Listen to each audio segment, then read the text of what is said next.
লম্পট এখানে এসেছিল তাকে বলবেন এখন আসতে বলুন, আসতে বলুন, দেখবো দম কতটা। এই গচ্ছের সন্তানেরা বুকে পাটা থাকলে আমাদের সামনে আসুক। এখন হাজার হাজার বিচার ধরার কংগ্রেস শেষ হয় না। আপনি যদি বাপের বেটা হন, আপনি টাইম বলে দিন, সময় বলে দিন, আমরা সেখানে উপস্থিত থাকবো। আপনি কতটা বীর পুরুষ আমরা বুঝে নেব। পুলিশের সদিচ্ছা থাকলে পাতালের ভিতরে ঢুকে থাকলেও অ্যারেস্ট করে নেবে, পুলিশের সদিচ্ছা নেই। যে বিজেপি 2024 সালে ক্ষমতায় এসছে ভোট চুরি করে। কে অধিকার দিয়েছে ওকে? এখানে পাশে পুলিশ আছে, পুলিশটা একটা কিছু অ্যাকশন নিতে পারলো না, পুলিশকে আমি ধিক্কার জানাচ্ছি। এখানে 2 পয়সার গুন্ডা লেলিয়ে দিয়ে আমার মাকে, আমার মন্দিরকে আঘাত আনবে, কংগ্রেসের এক চুলো জমি ছাড়বে না। কারণ মনে রাখবেন, ওই অমিত শাহকে আজকে শুনছিলাম বড় বড় বাতেলা দিচ্ছিলেন যে কে নাকি মোদির মাকে কি বলেছে, তার রাস্তা রয়েছে। Mobile recharge, DTH recharge, electricity bill payment, গ্যাসের বিল পেমেন্ট, ফাস্ট্যাগের মতো সমস্ত কিছুই এখন হাতের মুঠোয়। প্যান কার্ডও বানাতে পারবেন খুব সহজে। এখনই গুগল প্লে স্টোর থেকে কেডিএসপি অ্যাপ ডাউনলোড করুন।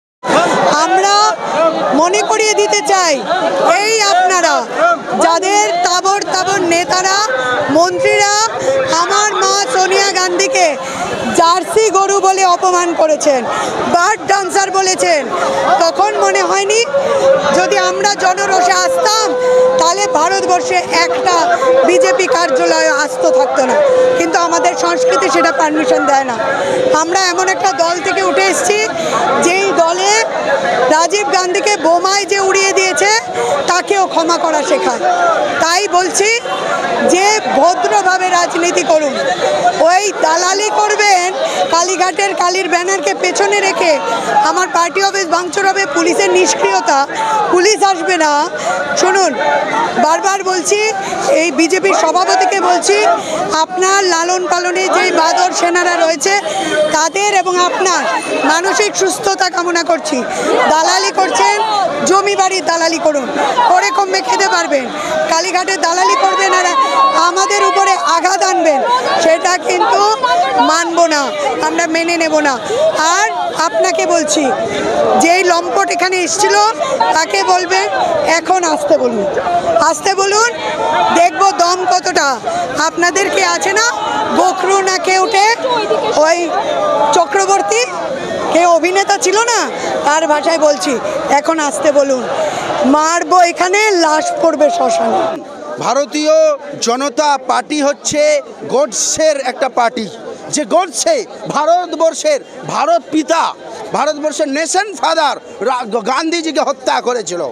আমরা সেই পার্টি, জাতীয় কংগ্রেস সেই আদর্শের দল, যে দল ভারতবর্ষকে সংবিধান দিয়েছে। আজকে সাধারণভাবে আমাদের রাহুল গান্ধীজি জননায়ক, আগামী ভারতবর্ষের ভবিষ্যৎ প্রধানমন্ত্রী, উনি যখন বলেছেন এই ভোট চোর, নরেন্দ্র মোদী গদ্দি চোর, সারা বাংলা কেন শুধু সারা ভারতবর্ষে আলোড়ন সৃষ্টি হয়ে গেছে। এই আলোড়ন বিজেপির সহ্য হয়নি, বিজেপির ঘি হজম হয় না। কেন? তারা হচ্ছে সেটা। তো বিজেপির যখন ঘি হজম হয় না, তখন তারা ভারতবর্ষের সংবিধান তৈরি করা এই পার্টির উপর হামলা করেছে। আজকে ভারতবর্ষে রাহুল গান্ধীর মুখে কালি ফেলে দেওয়া, ভারতবর্ষের যে পতাকার রং, সেই জাতীয় কংগ্রেসের হাত পতাকা সরিয়ে দিলে সেই পতাকা জ্বালিয়ে দেওয়া, মানে এরা ভারতবর্ষের সংবিধানকে মানে না। এই গচ্ছের সন্তানেরা বুকে পাটা থাকলে আমাদের সামনে আসুক। এখন হাজার হাজার বিচার ধরার কংগ্রেস শেষ হয় না।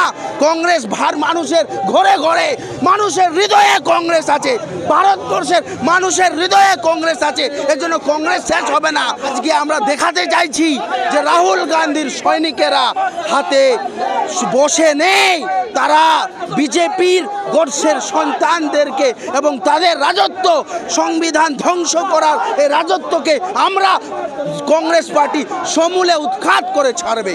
দেখুন, বিজেপি এটা পূর্ব পরিকল্পিত এই হামলা, কারণ এরা বিহারে রাহুল গান্ধী যেভাবে প্রচার করছে এবং প্রমাণাদি সহ প্রেস কনফারেন্স করে তিনি যা দেখিয়ে দিয়েছেন সারা ভারতবাসীকে যে বিজেপি 2024 সালে ক্ষমতায় এসছে ভোট চুরি করে। তাই তিনি স্লোগান তুলেছেন ভোট চোর গদ্দি চোর। তো এই স্লোগানটা ওরা এবং মানুষের যে জনসমর্থন, দলমত নির্বিশেষে আপামর জনসমর্থন বিহারে যেভাবে রাস্তায় নেমেছে, প্রতিবাদ করছে এবং ভোট চুরি হয়েছে তারাও বলছে। স্লোগানটা আজকে সারা ভারতবর্ষের আকাশে বাতাসে মুখরিত হচ্ছে। তাই ভয় পেয়ে বিজেপি তাদের যে গুন্ডা বাহিনী তাকে এটা পাঠিয়েছিল। তারা জাতীয় কংগ্রেসকে ভয় পেয়েছে বলেই সকালবেলা যখন আমাদের প্রদেশ দপ্তরের গেট খোলেনি ঠিক মতো, সে মতো অবস্থায় একটা টেম্পো করে ছোট হাতি নিয়ে সে বীরপুরুষ এসে উপস্থিত হয়েছে। আমি গতকালও বলেছি আমরা মিটিংয়ে মিছিলের মাধ্যমে যে ও যদি সত্যি একজন দলীয় কর্মী হয় তাহলে ও সৎসাহস থাকবে। এইভাবে সকালবেলা যখন ফাঁকা থাকবে তখন এসে আমাদের সর্বোচ্চ নেতৃত্ব যুব সমাজের নয়নমণি, এটা আমাদের কথা না, এটা ভারতবর্ষের আপামর যুব সমাজ বলছে, যারা বেকারত্বের জলায় আজকে জ্বলছে তারা রাহুল গান্ধীর প্রশংসা করছে। তারা বলছে যে এই নেতৃত্বকে আমরা সারা ভারতবর্ষে চাই। 2024 ভোট চুরি করে এনেছে এবং তাদেরই স্লোগান যে ভোট চোর গাদ্দি চোর। তাই ভয় পেয়ে আজকে তাণ্ডব চালিয়েছে। আপনারা দেখেছেন ঢিলছোড়া দূরত্বে 100 মিটারের মধ্যে এন্টালি থানা এবং যে না আজকে গেছে, কিন্তু এটা তো কাল থেকে ও লাইভ করছে। আজকে মডার্ন টেকনোলজি যুগ যেটা রাজীব গান্ধীজি এনেছেন, তাহলে এতক্ষণ তাকে গ্রেপ্তার করা হয়নি। তিনি টিভিতে বাইট দিচ্ছেন, মোবাইলে কথা বলছেন, তো এই ধরনের একটা ক্রিমিনালকে এতক্ষণ ধরা যায়নি। সুতরাং আমরা রাজ্য সরকার বা বিজেপির যোগসাজশ দেখছি। একটা ক্রিমিনাল এতক্ষণ কেন অ্যারেস্ট হয়নি আমাদের বোধগম্য হচ্ছে না। তাই পুলিশের ওপর আমাদের আস্থা নেই, কারণ ঢিলছোড়া দূরত্বে 100 মিটারের দূরত্বের মধ্যে এন্টালি থানা। এখান থেকে মিছিল যাবে আমাদের কলেজ স্ট্রিট পর্যন্ত। আমাদের দাবি অনতিবিলম্বে রাকেশ সিংকে গ্রেপ্তার করতে হবে, যে মেইন ক্রিমিনাল, এবং যারা যারা এসেছিল, এবং অনতিবিলম্বে বিজেপির তরফ থেকে তাকে বহিষ্কারের দাবি জানাচ্ছি। যদি এই সমস্ত ক্রিমিনালদের ওরা প্রশ্রয় দেয়, এরা প্রশ্রয় দেয় কারণ ধর্ষণকাণ্ডে যারা অভিযুক্ত, যারা জেলের আসামি, তাদেরকে যারা মালা দিয়ে বরণ করে, তাদের কাছ থেকে এসে রাজনৈতিক সৌজন্যবোধ বা অন্য কিছু আমরা আশা করতে পারি না। সুতরাং আমরা ইমিডিয়েট অ্যারেস্ট চাইছি, সবাইকে অ্যারেস্ট চাইছি এবং দৃষ্টান্তমূলক পুলিশ প্রশাসনের তরফ থেকে শাস্তির দাবি জানাচ্ছি। শুধু তো গ্রেপ্তার করলে হলো না, এই আমাদের হেড অফিস, এটা আমাদের পূজনীয় জায়গা, এটা আমাদের মন্দির। ডক্টর বিধানচন্দ্র রায়, যিনি বাংলার উপকার বলার অপেক্ষা রাখে না, আমাদের অ্যাড করে বলতে হয় না, তার নামে বিধান ভবন, সেখানে এসে এইভাবে অতর্কিত আক্রমণ, দুষ্কৃতি দ্বারা সম্ভব নয়। আমরা তাই সেই দুষ্কৃতিকে চ্যালেঞ্জ জানাচ্ছি। আপনি খবর দিন, আপনি কোথায় আসবেন, জাতীয় কংগ্রেসের সৈনিকদের আপনি সেখানে পাবেন, উপস্থিত থাকবে। আপনি যদি বাপের বেটা হন, আপনি টাইম বলে দিন, সময় বলে দিন, আমরা সেখানে উপস্থিত থাকবো। আপনি কতটা বীরপুরুষ আমরা বুঝে নেব। ये सबसे पहले बात की कि राकेश सिंह जो যেরকম যে হরকত করেছে, হ্যাঁ, এটা উচিত ছিল না। কালকে কই প্রদেশ কংগ্রেসে কই 11টার সময় 11:30 সময় ছিল না, ঠিক আছে, চুপ করে এসে হামলা করে গেছে, হ্যাঁ, এটা খুবই নিন্দা ব্যাপার। আজকে ওটাই নিয়ে আমরা মহামিছিল করছি, এই প্রোগ্রাম নিয়ে কি ভাই বার্তা যায় কি এইরকম আর কই পার্টির সঙ্গে ঘটনা না ঘটে, এইরকম আমরা এই জন্য আজকে মহামিছিলটা বের করেছি। দাবি কি এইরকম যে ঘটনা করেছে ওকে অ্যারেস্ট করতে হবে ইমিডিয়েটলি, আর ওর সঙ্গে যত লোক এসেছে ওকে অ্যারেস্ট করতে হবে। এ কেন আমাদের মন্দির এরকম ঘরকে যে এরকম অত্যাচার করেছে, জ্বালিয়েছে, কালকে পুড়িয়েছে, এরকম উনি কেন করে, কে অধিকার দিয়েছে ওকে? এখানে পাশে পুলিশ আছে, পুলিশটা একটা কিছু অ্যাকশন নিতে পারলো না, পুলিশকে আমি ধিক্কার জানাচ্ছি। সর্বপ্রথম কোনো বাঙালিদের উপর যে অত্যাচার হয়েছিল, বাংলা ভাষায় কথা বলার জন্য পরিযায়ী শ্রমিকদেরকে যে মেরে দেওয়া হচ্ছে, এর বিরুদ্ধে যদি সর্বপ্রথম কোনো পার্টি যদি আন্দোলন করে থাকে, তো বাংলার বুকে শুভঙ্কর দার নেতৃত্বে, আমাদের মাননীয় সভাপতি শুভঙ্কর সরকার দার নেতৃত্বে জাতীয় কংগ্রেস এই আন্দোলন বাংলার বুকে প্রথম করেছে।